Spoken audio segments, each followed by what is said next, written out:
Welcome back, brothers and sisters. I am Braden. This is Langley Outdoors Academy, the place where we not only talk about what's going on in the gun world, but also how we're going to fix it together. And guys, this is going to start your weekend off excellent. ATF is getting another lawsuit, this time by half of the country. 25 states have joined a lawsuit with the NRA going against the ATF Pistol Brace rule. This is big, and pressure is mounting against the infringements that we've seen from the ATF. Everything's going to be linked in the description box below, and please let me know what you guys think of this one and send this one out because this is a great start to reclaiming some freedom. Now, if you are new or a returning viewer, please consider hitting that like button, subscribing to the channel, and turning the notification bell on. We need as many people in the fold as we can to help spread positive things about the 2A just like this to pass our blessings on to the next generation. Thank you so much in advance for your consideration. And with that, let's get into the great news. 25 states, half of the country, has joined with the NRA and is suing the ATF, the bureaucracy responsible for overstepping their bounds and curtailing the pistol braces. This is big. It stacks on top of GOA yesterday. When it rains, it pours. Let's get it.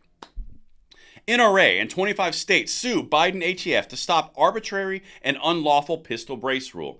I love that this is coming from so many different directions in good areas. They're funding them, or they're placing the lawsuits in really good areas of the country. This is so far has been done really, really well between GOA in Texas and now 25 states and NRA in North Dakota. This is going to end up at least in the right direction. Oh, I'm excited. America's largest and longest standing gun rights group is suing the Biden administration to stop new federal regulations on pistols with stabilizing braces. Gun accessories that President Biden has called especially dangerous after they were used in two terrible situations. We know the backstory, but let me show you what's actually going down because the way they're approaching this, as I alluded to, is key. The National Rifle Association is challenging the move by the Bureau of Alcohol, Tobacco, Firearms, and Explosives to regulate guns equipped with stabilizing braces, also called pistol arm braces, just like short-barreled rifles, which require a federal license to own under the National Firearms Act. You guys know most of that, but it's kind of a recap, right?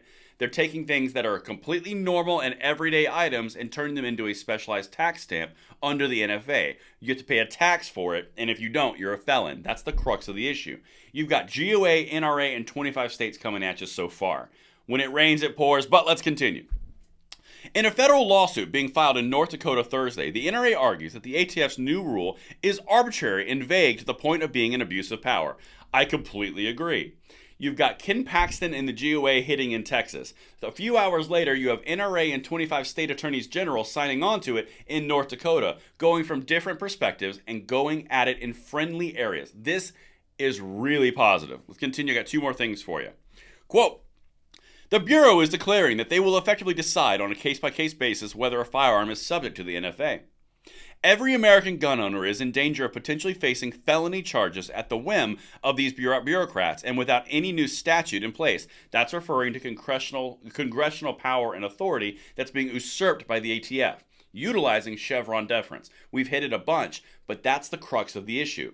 Based off of an interpretation change from the ATF, you can now be considered a felon. So are they going to do this across the board in every individual circumstance? That's the problem. You've got penalty. You've got injury. That's where we're going. This is key. Oh, man. That was the executive director of NRA for the Legislative Institute. Now, this is who's joining on because this is big. NRA is joined in the lawsuit by SB Tactical, B&T USA, Wounded Warrior Richard Cicero, and a coalition of 25 states led by West Virginia Attorney General Patrick Morrison and North Dakota Attorney General Drew Wrigley, including Alabama, Alaska, Arkansas, Florida, Georgia, Idaho, Indiana, Iowa, Kansas, Kentucky, Louisiana, Mississippi, Missouri, Montana, Nebraska, New Hampshire, Oklahoma, South Carolina, South Dakota, Tennessee, Utah, Virginia, and Wyoming. Woo! Basically all the gun rights states.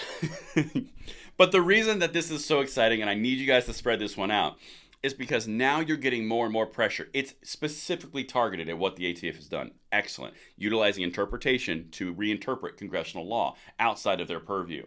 You've got one in North Dakota. You've got one for GOA in Texas. This is shaping up, and I know that we're going to be covering this more in the future, and I cannot wait to hear what you guys think in the comments field.